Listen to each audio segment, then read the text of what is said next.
Olá, quem está aqui no nosso canal VET em Foco. Hoje a gente está aqui com a Aline Zolpa, que é a coordenadora do Prêmio Científico do VET em Foco, né, do Congresso VET em Foco, e com a Nayana, que cuida diretamente dos inscritos dos trabalhos. Ela trabalha conosco na equipe da organização do Congresso VET em Foco.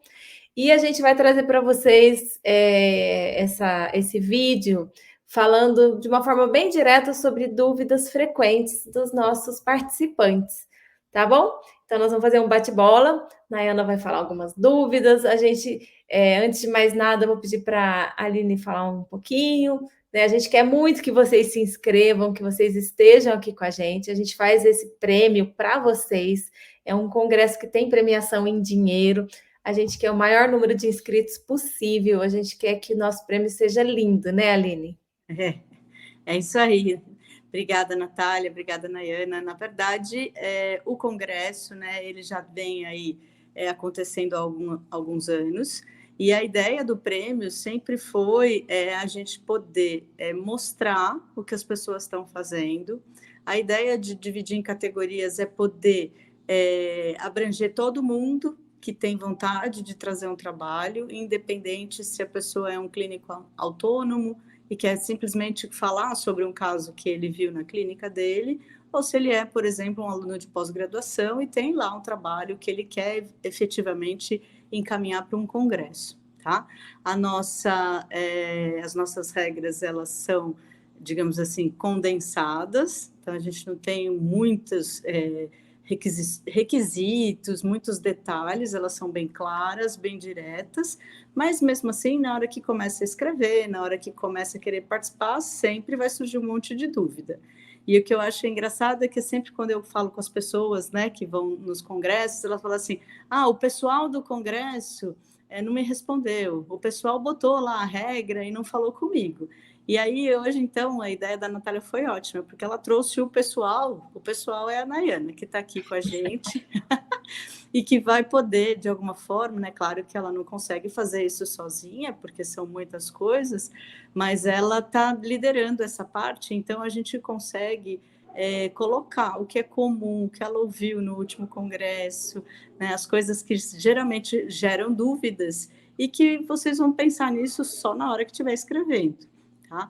O nosso objetivo é que a gente tenha bastante gente lá, principalmente porque cada vez mais para os concursos hoje em dia, né, que são abertos, existem muitas formas de pontuar os currículos, e uma dessas formas é a apresentação de trabalhos em congressos. Então a gente sabe que mudou muito a forma de participação. Antes ela era a maneira de fazer as pessoas conseguirem ir para o congresso, era ter um trabalho para apresentar.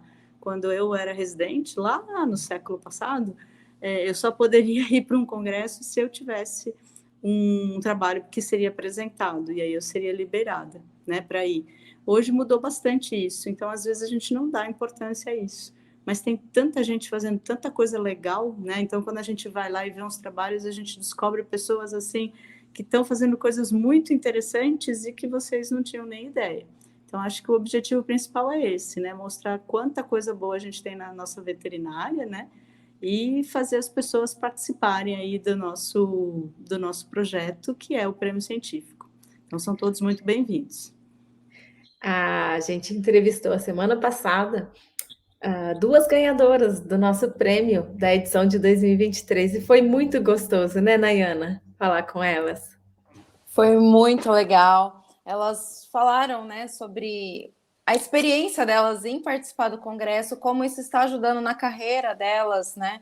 Teve uma que ganhou, ela ganhou incentivo da faculdade para poder participar. Então isso ajuda muito. E o reconhecimento, igual teve uma outra que agora todos os projetos que tem, os professores convidam ela para participar, ajudar. Então assim, a integração também com os professores, com o mercado de trabalho também ajuda muito. É algo muito interessante. Muito bom. Então vamos às nossas dúvidas? Vamos lá. Dúvidas frequentes? Vamos lá, Naná, manda ver. A gente não A quer primeira. que as pessoas deixem de se inscrever porque tem dúvida. Nosso WhatsApp está lá, podem tirar as dúvidas, Sim. só não pode deixar de se inscrever porque está com alguma dúvida. Manda para a gente que a gente resolve. Bora lá.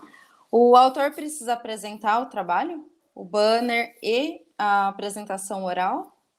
Sim, na verdade, o que a gente faz a gente não, muitas vezes você faz o trabalho em grupo, né? Ou você tem um orientador e vários alunos que ajudam. Então, trabalhos que não tem isso é mais simples, é só o apresentador mesmo e ele precisa estar lá para apresentar. Eu sempre falo para os alunos que ninguém sabe mais do trabalho deles do que eles mesmos. Então, ninguém melhor do que eles para apresentar, tá? Naqueles trabalhos, por exemplo, que tem muitos autores, é importante que na hora de inscrever, inscreva o trabalho em nome da pessoa que com certeza vai apresentar. Tá? Isso é muito importante. Se a gente chega lá, tem o trabalho e não tem o autor, aí o meu amigo veio apresentar para mim. Isso não é válido, ele pode apresentar, mas assim, não vai ser válido para o prêmio. Tá? Para o prêmio, para a gente precisa se organizar para isso, tem que ser a pessoa que está lá marcada como o apresentador do pôster que vocês vão colocar na hora de se inscrever, tá bom? Perfeito. Meu projeto não está finalizado até a data da inscrição. Como que eu procedo? Bom, a gente tem, principalmente quando faz trabalhos de mestrado, doutorado, né, na pós-graduação, assim, muitas vezes você tem trabalhos que demoram muito tempo para serem realizados. E aí, até a data de envio dos resumos, né? Então, o que começa ali é novembro, né, meninas? Aí vocês vão me ajudando aí com as datas. Às vezes você tem um projeto muito interessante, mas você não vai ter todos os resultados até lá. E aí você tem o que a gente chama de resultados parciais. Isso pode acontecer, sim, em trabalhos de pós-graduação, que são da categoria A, né? Então, mestrado, doutorado. E aí o que é permitido é que vocês enviem os resultados parciais, mas da forma como ele for enviado é como ele vai ser tratado até o final. Vai ser um trabalho de resultados parciais. Não é possível movimentar ou modificar esse trabalho depois de já ter sido enviado, tá bom? Na categoria B, que é onde a gente põe trabalho de conclusão de curso, onde a gente põe relato de caso, não existe como você colocar relatos parciais ou dados parciais. Ou você tem um trabalho de conclusão ou não tem. Então, aí você tem que enviar o trabalho completo, tá? Então, ali não vai ser aceito dados parciais. Ok. Próxima pergunta. O banner, ele tem uma especificação para ser impresso, medida? Como que é feita a questão do banner? Tá, isso sempre é um ponto que pega, viu, Nena? Porque assim, como se a gente está falando, né? A gente quer mostrar o nosso trabalho. E aí quer que ele fique muito bonito e tudo mais. Perfeito. Existem várias formas de imprimir o banner. Só que a gente colocou lá nas regras que a gente quer um banner impresso, ele é de 1,20 por 90, se eu não me engano, mas ele tem que ser em papel, tá? Em papel, porque a estrutura que a gente tem para colocar os banners, ela é uma estrutura em que a gente vai colar esses banners com ok? Então, esses papéis de banner, eles já vêm próprios, né, com um espaço para colar. Então, já vem, você só vai pregar ele lá, bonitinho, como um cartaz, tá? Se você vem com um banner que tem uma varetinha, ou ele é de lona, que ele é mais pesado, ele não vai caber direito no espaço. E aí você vai dizer assim, a organização não tem coisa para o meu banner. Mas, na verdade, o seu banner está fora do padrão que a organização pediu. Então, se atentem com isso, porque é muito mais fácil para vocês e também vai ser mais fácil na hora. E aí, se houver qualquer problema na colocação do banner, né, isso fica por conta do apresentador, porque a orientação é fazer no papel mesmo, justamente para facilitar a vida de todo mundo, tá? Então, prestem atenção nisso, que é um detalhezinho, mas que vai fazer toda a diferença. A joia, na hora que você estava falando, cortou um segundinho ali, então, na hora de pregar o banner, coloca a fita dupla face atrás e prega numa estrutura de octanorme, né? Numa paredinha. Então, é por isso que o papel é bem melhor como uma solução para a gente. Sim. Aí está nas regras, a gente está colocando no edital para ficar bem claro para todo mundo. A próxima pergunta. A inscrição dos trabalhos é apenas para animais de pequeno porte.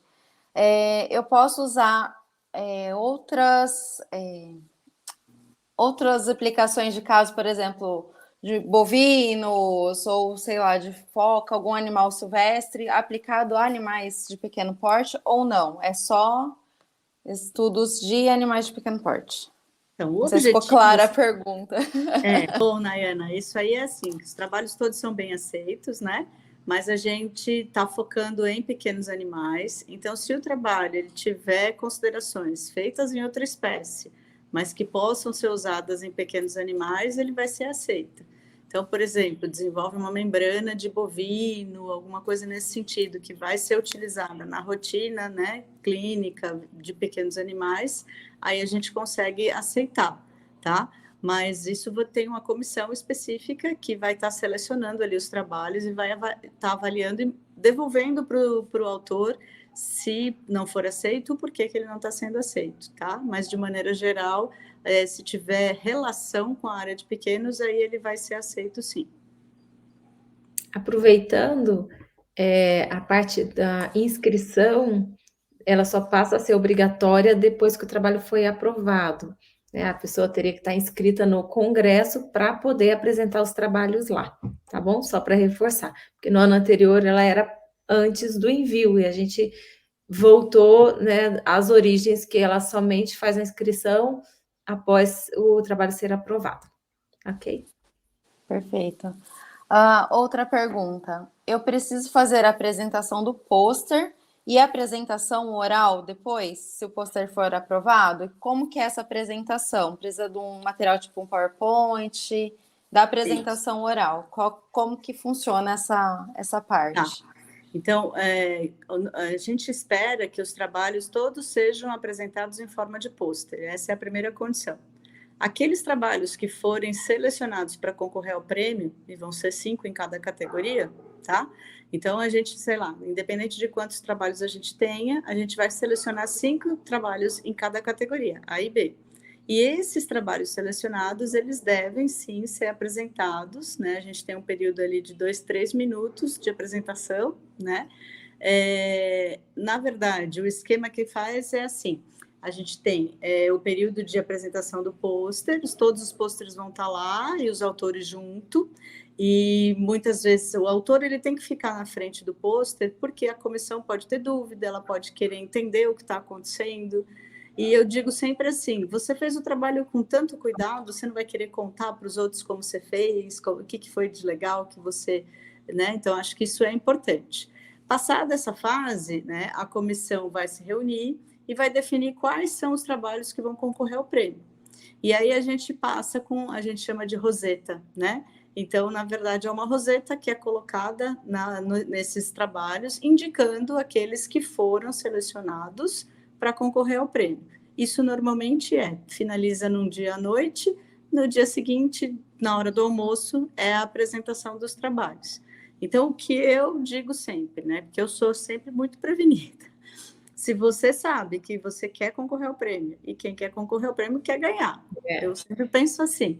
Então, é interessante que você já tenha mais ou menos assim o trabalho feito num PowerPoint de como você vai apresentar, para poder apresentar no dia seguinte, considerando que você vai saber de noite que na hora do almoço você vai precisar apresentar, tá bom? Para não atrapalhar a participação das pessoas no congresso, essa apresentação ela é feita no horário do almoço, para não ter que vocês faltarem nenhum tipo de palestra para fazer a apresentação do trabalho, tá? Então, ela é feita de maneira, a gente faz bem rápido, no sentido de, sim, o tempo, né, não passa o tempo, passado o tempo perde ponto também, tá? E há pessoas que não querem fazer um PowerPoint, elas querem só projetar o pôster delas e falar em cima do pôster. É possível. Há pessoas que têm um vídeo muito interessante sobre o trabalho que elas querem passar na apresentação. Elas podem passar. Vocês têm 3 minutos para mostrar o trabalho de vocês. Então, o que tem a mais além do que estava ali no pôster, ou o que vocês querem que todo mundo saiba e diga, não, esse trabalho tem que ser aceito, tem que estar nessa apresentação, tá? Então, precisa sim apresentar. Por isso que, às vezes, num trabalho, a gente faz as coisas juntos e, sei lá, a Natália fala mais, se bem que é um pouco difícil, né, Natália? Fala mais do que eu. Mas a Natália que gosta de falar. Então, a gente vai fazer, quando eu lançar lá o trabalho e inscrever, eu vou lançar com a Natália como apresentadora, porque eu sei que ela vai falar bem na frente, ela vai explicar direitinho e não vai ter vergonha. Porque, claro que a primeira parte, a gente vai colocar lá o pôster impresso, né, na área de posters. Mas a segunda parte, né, se esse trabalho for escolhido, é uma apresentação oral. E a apresentação faz parte aí da escolha também do trabalho, tá? Então, acho que isso é importante a gente se planejar aí para quem quer participar. Aline, uma pergunta muito recorrente é se o trabalho que a pessoa vai escrever pode já ter sido publicado antes. Qual que é a nossa regra? Se ele tem que ser inédito, é isso que você quer Isso. dizer? Então, na verdade, a gente não pede um ineditismo, né, Natália? Na verdade, a gente aceita os trabalhos. Mas é que, se você já publicou esse trabalho em outro local, ele já foi finalizado. Então, normalmente, esse trabalho já foi. Acho que se tiver alguma modificação, alguma coisa acrescentada, né, eu acho que ele pode estar diferente e aí pode ser apresentado aqui também. Mas se ele já foi apresentado em outro lugar e já foi publicado, principalmente, acho que os autores têm que tomar cuidado. Por quê? Porque, claro, que nós vamos publicar os trabalhos que estão participando na revista, né, ao final do evento. E esse é o nosso grande finale, vamos dizer assim. Então, se ele já está publicado em outro local, não faz muito sentido ele vir para cá para ser publicado aqui também, né? Então, isso para o autor talvez não seja interessante. Tá? Então, acho que nesse sentido é importante eles terem sido submetidos somente para o Congresso agora. Tá? Acho que é importante. Muito bom. E a gente vai publicar 2 vezes dentro do mesmo grupo da empresa.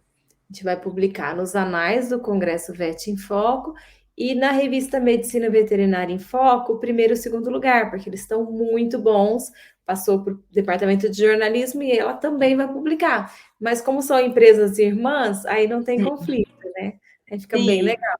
e aí vira uma continuidade, né?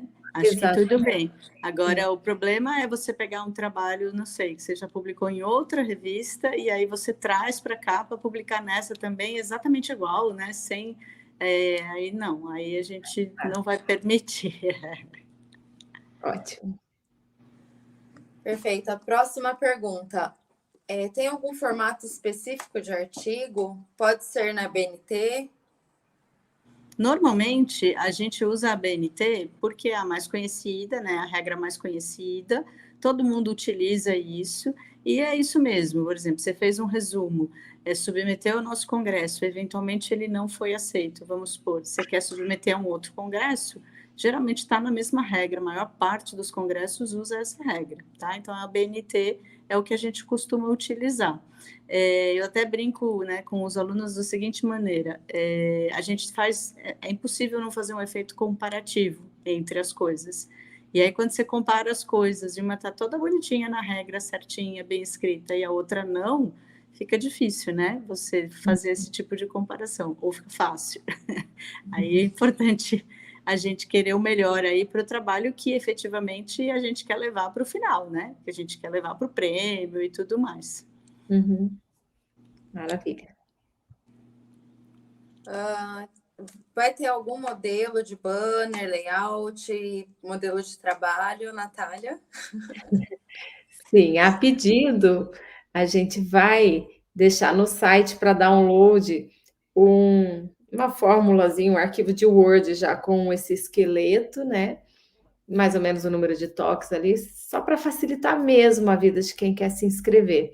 E também um modelinho de banner padrão, né? Caso alguém queira usar, já facilita a vida também, já não tem que preocupar com isso. Vamos preocupar com a riqueza do conteúdo, não com o formato. Tá? Legal.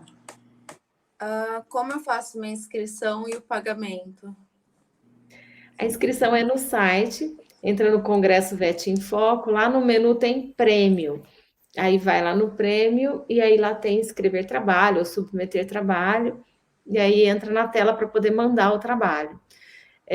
O nosso sistema ele permite que a pessoa escreva o trabalho, deixe lá temporário. Ai, semana que vem tô com uma dúvida e volta lá, ele ainda está lá, ele não apaga. Mas quando ela aperta submeter, aí sim segue para os professores fazerem a revisão.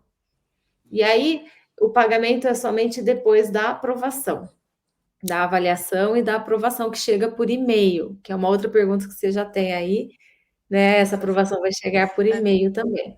Mas a gente também está à disposição para responder, quem tiver dúvida. E aí é importante, né, Natália, as pessoas confirmarem o e-mail bonitinho quando coloca na inscrição, porque um fato que eu vi bastante foi esse, né? O e-mail tá com alguma coisinha incorreta e aí a pessoa não recebe e fala assim, ninguém me respondeu. E na verdade já respondeu trocentas vezes. Eu brinco com vocês, mas é porque esse trio aqui acaba indo atrás dessas confusões aí, desses problemas. E aí a gente vê que não está chegando para ninguém, né, o e-mail, e é porque os e-mails estão errados. Então, é importante confirmar os dados de vocês para que a comunicação seja perfeita e vocês não fiquem, né, com dúvida do que está acontecendo. Isso, com certeza. E a última pergunta para fechar, que muita gente fala, mas é só 250 caracteres, como que eu vou fazer um resumo com só isso de caracteres? Mas essa é a mágica, né? Então, na verdade, o resumo ele tem que, de verdade, resumir. Ele tem que ser uma coisa sucinta para fazer as pessoas ficarem com gostinho de entender o que é o trabalho de vocês, tá? Aonde vocês vão trazer as coisas, né, os dados a mais, ou vão poder falar mais? No pôster, onde vocês vão colocar imagens, dados, né, em maior número, e na apresentação.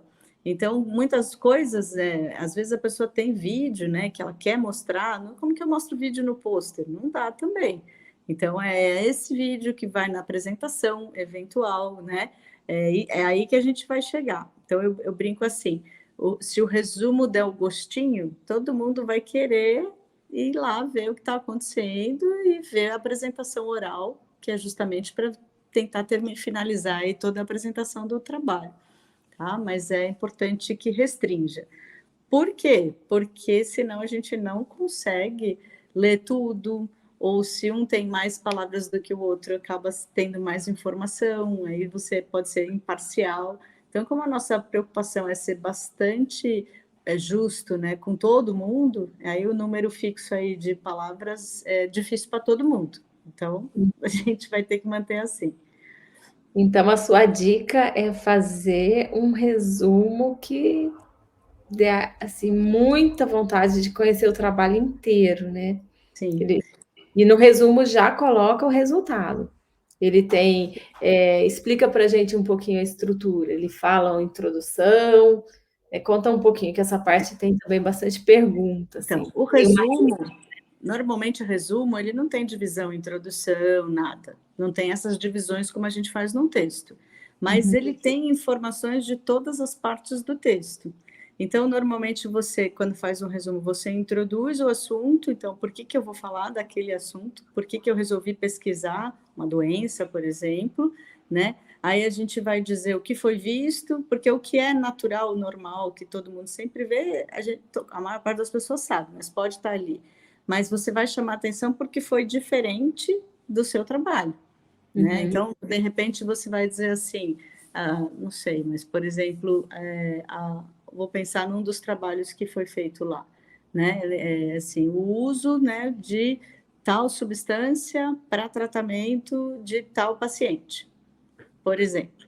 Então, assim, a substância tal é usada normalmente para tratar essa doença, a literatura já está muito, né, clara sobre isso. No entanto, né, um grupo de animais foi submetido ao tratamento numa dose diferente, numa forma de administração diferente, não sei, tá? Estou viajando aqui. E com resultados positivos, então, de todos os animais que foram avaliados, todos eles apresentaram melhora, mesmo sendo numa dosagem, entendeu? Então, aí vocês vão dizendo e finalizam, né, com uma conclusão, pode ser uma frase, né? Esta medicação pode ser usada nesses pacientes, nessa dosagem, por exemplo, tá? Então, claro que tem um monte de nuances aí, é só um exemplo que eu coloquei, mas porque tem que ter começo, meio e fim no resumo. Tá? Porque vocês imaginem que eu, Aline, vou ler o resumo de vocês. E aí vocês só falam, o grupo A é ótimo, o grupo A é ótimo, o grupo A é ótimo. E assim, eu não sei quem é o grupo A. Vocês sabem, mas eu não sei. Então, é importante que o trabalho diga, os animais tais que receberam tal medicação são do grupo A, e aí sim, o grupo A foi ótimo, então a gente entende que o grupo A é o grupo que tem que ser tratado sempre. Tá? Acho que é mais assim, espero que tenha dado para entender mais ou menos, mas mais para vocês colocarem o conteúdo. Às vezes a pessoa fica se preocupando de falar como se fosse uma revisão de literatura, de falar o que a literatura fala, o que tem lá na literatura a respeito, né? E aí gasta tempo do seu resumo, gasta espaço, porque ali tem que ser o que vocês estão fazendo mesmo, né? Claro que a literatura embasa o que vocês vão falar, mas ali tem que ser o que foi feito.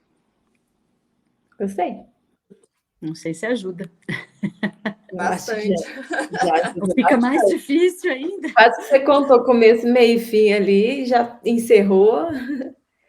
Porque assim, eu digo assim, quando você faz, por exemplo, um trabalho, você vai, escreve tudo, e a ideia é introdução, você tem que falar tudo, né? E aí, no resumo, é só o resumo, não é só o resumo. Porque muitas vezes a pessoa vai ler o seu trabalho a partir do resumo. Ela não vai ler o trabalho em todo de todo mundo, ela vai pegar o resumo e vai ler. Se o resumo chama a atenção, puxa, tem bastante coisa interessante aqui, aí ele vai atrás de ler o trabalho todo. Agora, se o resumo ele não fala muita coisa, tá mais ou menos, não interessa. Aí ninguém vai ler o trabalho. Então, eu falo que sempre é como se você estivesse demonstrando o seu produto, né? O seu produto é o seu trabalho. E aí, quanto mais você demonstrar que ele é legal e que tem coisa interessante ali, mais pessoas vão querer ler, né? Muito bom. Tem que ser objetivo e chamativo. Né? Acho que tem que pôr atenção nos pontos diferentes, né? Porque é isso mesmo, a grande maioria, se você pensar começo, meio e fim, assim, já tem pouca palavra, se você ainda for escrever introdução, aí perdeu palavra, então não tem essa divisão. Normalmente a gente coloca um texto único, né? Eu começo o parágrafo e vai, tem que pontuar, tá, gente? Texto único, mas põe ponto. Isso é importante. Mas você vai desenvolvendo, né? Colocando os pontos principais aí do seu trabalho. Muito bom. Foram todas as perguntas. Agradeço, Aline, o seu tempo, a sua atenção. Bem didática. Eu acho que vai ser muito válido. A gente vai colocar esse vídeo no próprio site, né? Para que as pessoas assistam, tirem as dúvidas antes de começar. Tem dicas preciosíssimas aqui. E desejo a todos que estiverem vendo o nosso vídeo uma boa sorte. Né? A gente se encontra em abril, se Deus quiser. Isso aí, espero vocês por lá. Ana? Inscrição, qualquer dúvida, a nossa equipe está à disposição. Qualquer dúvida, pode mandar WhatsApp, e-mail. A gente pode demorar um pouquinho para responder, mas a gente responde. E qualquer dúvida, só chamar. Estamos aí. E aguardamos vocês em abril. Até. Tchau, tchau.